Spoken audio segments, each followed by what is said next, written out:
Hey, all you little dummies out there. This is the head. Big, cold-blooded dummy. And there's little Red Fox. Hey, little Red Fox, say hi to all the little dummies out there. Oh, hi, all you little dummies. Hope you guys are doing well.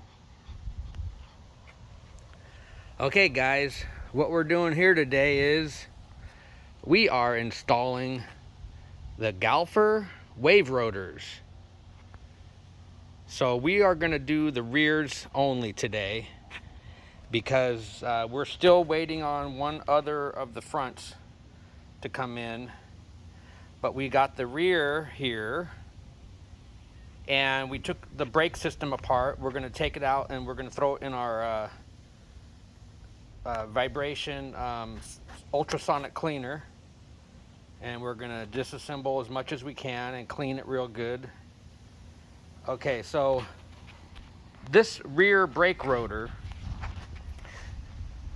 since this is the Daytona that doesn't have ABS, I had to really track down, because the model number for this is a DF013W, and this is the one that doesn't have the one with ABS has a little tiny little tab that sticks out here with a hole drilled in it on all four corners here, and that's where the ABS ring would mount to. So I was ordering, so several companies that I ordered from, they show the part number for the W, and they show the picture of this W without, but then they send you the one that says WA.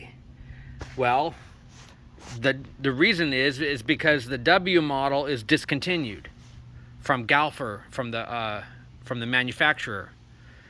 So I went through a nightmare trying to, I ordered several, and they showed up and they had it was the WA, which is for ABS, and I wanted the original one without ABS, without the mounting tab. So I went on eBay and I was able to find a shop, and they had a new old stock. They had the W model, so I was able to buy this, and so that way this one doesn't have the little tab that sticks out, because that's going to look stupid to have that little tab on there, especially if you don't have ABS. So anyway, so that's what we're doing here today. And Red over there, he's supervising, and he's checking things out. Red, don't lick that. That's got brake fluid. Red, get away from that brake fluid. It's going to make you go crazy. Okay, guys, so we got this all torn apart. One thing I'm going to do is, these are the original rotor bolts. Let me see if I can get, there you go. Look at how nasty and grungy those little sumbitches are. So what we're going to do is we're going to do the spin scuff. So that's similar to the scuff bright.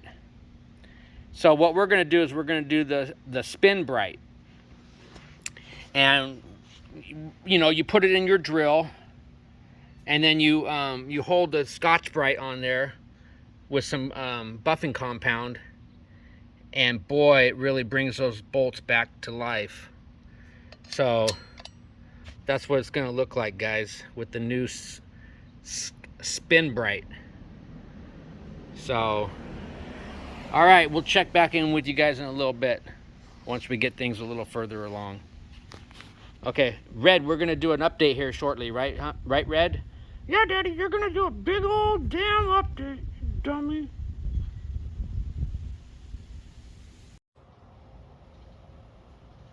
Hey, all you little dummies out there. This is the head.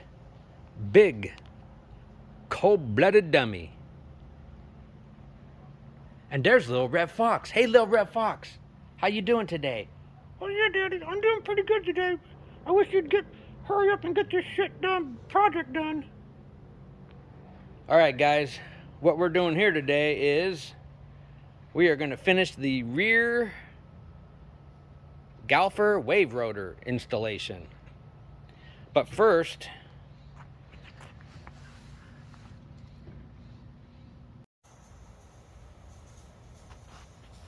Okay guys, so what we're doing here today is we're finishing up the installation of the rear Galfer wave rotor. But first I want to give a shout out to the Galfer folks over there up in Carson City, Nevada. I want to give a shout out to Tina, John, and Stu. So they helped me get all my rotors figured out, and now I got a matching set, and they just sent me the other one today, and they sent me a nice hat and some decals and some other little goodies. So a big thanks to the Galfer folks up there in Nevada, just up the road from me. So anyways, what we did here today is we disassembled the rear caliper, and then we put it all back together and we greased everything. We cleaned it in the ultrasonic cleaner. Okay, and then here's the rear master cylinder. We cleaned it, and I pre-oiled it, and then what I'll do is I'll get that all put back together too. And over here I've got the I'm going to be using AMSOIL brake fluid, and here's the rear braided brake line, so that's all ready to go. And I got inside here and I disassembled the chain guard because it was all gunked up with grease. And then I got in here on my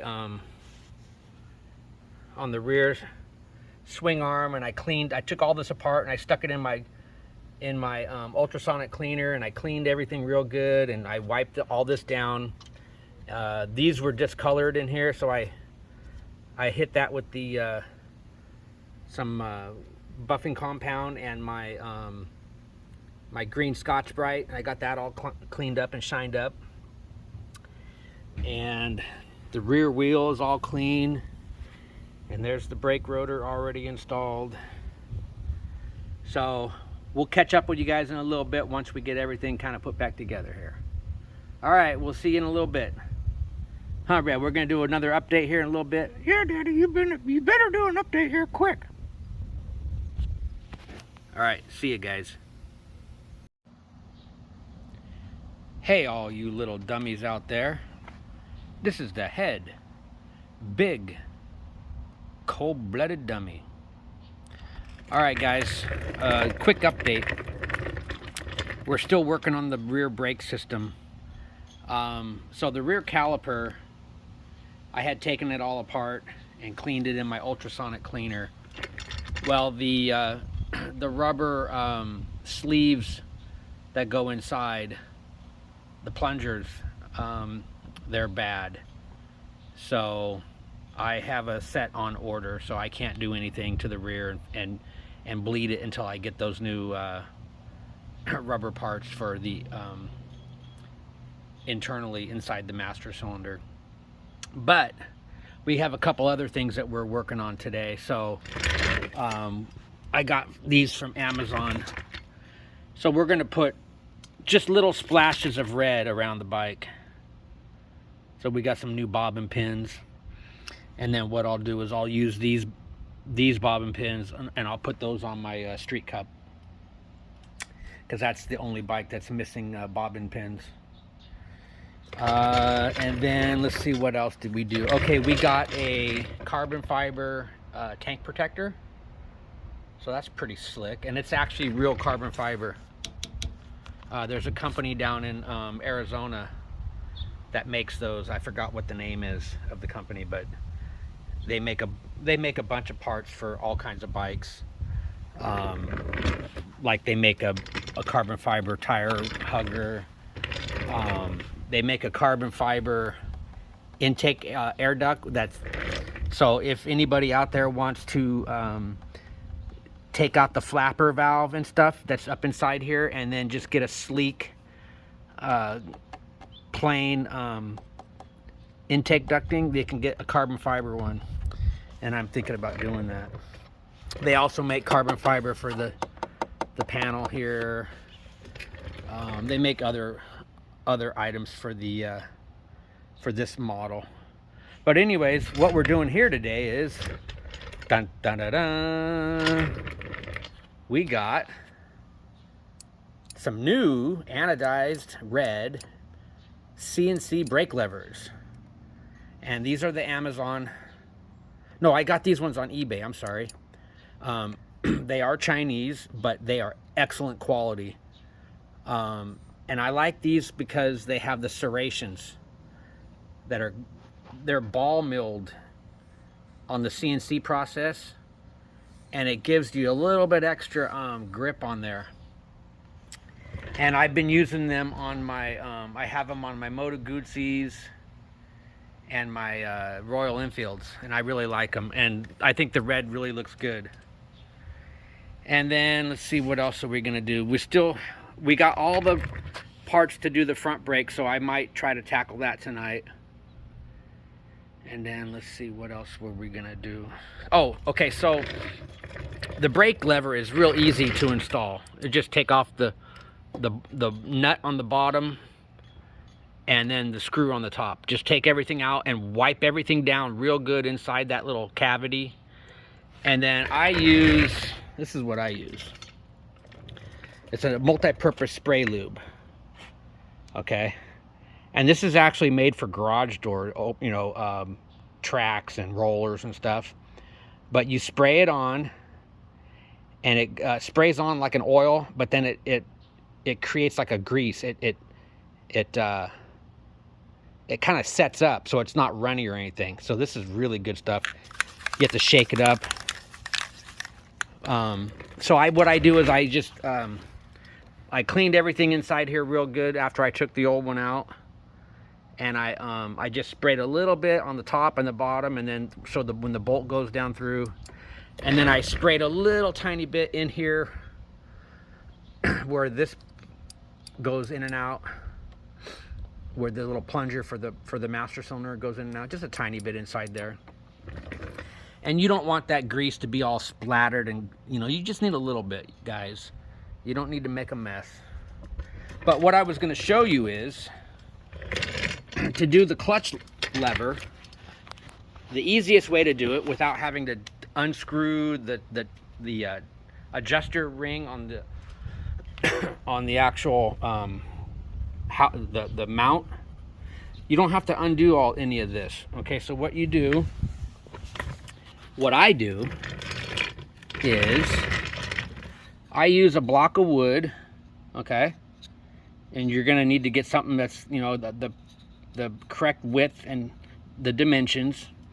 And then what you do is you get in here and you put the block of wood in between here and put a rag on the frame so you don't mar the frame. But the block of wood will take the punishment rather than the metal parts, okay? And then you leverage that, and then you can undo the cable. Okay, see that down there? You just unhook it, and then now it goes back and forth. So then you push it all the way in, and that gives you the maximum travel. And then we'll come around here to the clutch side, and that gives you the maximum travel. And then you can unhook your cable from your old brake lever, okay?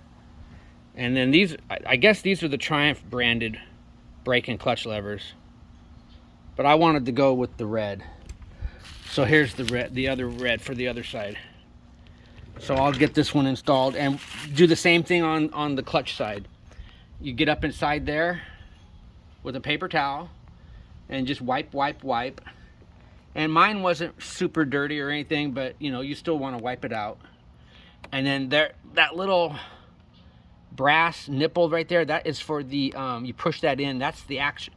That's how the kill switch for the clutch. So you have to have that depressed in order for the bike to start. So I'll take this. I'll put a little bit of lube up inside here, spray lube up inside here. and then I'll install this. So anyways, dummies, that's what we're doing today. I still have to get, I still have to do my adjusters. Oh, these little adjuster blocks, I saw on the Triumph store, they have these anodized in red. So I'm gonna order a set of those. And then let's see what else can we do. Oh, I don't know if I showed you guys, but we got all the parts to put, we put all this back to original. Okay, so now we got rear passenger pegs. And I was looking at my Street Cup and they're identical, front and rear. So if you come over here to the Street Cup, so they're using those, see, they're identical, guys. See, boom.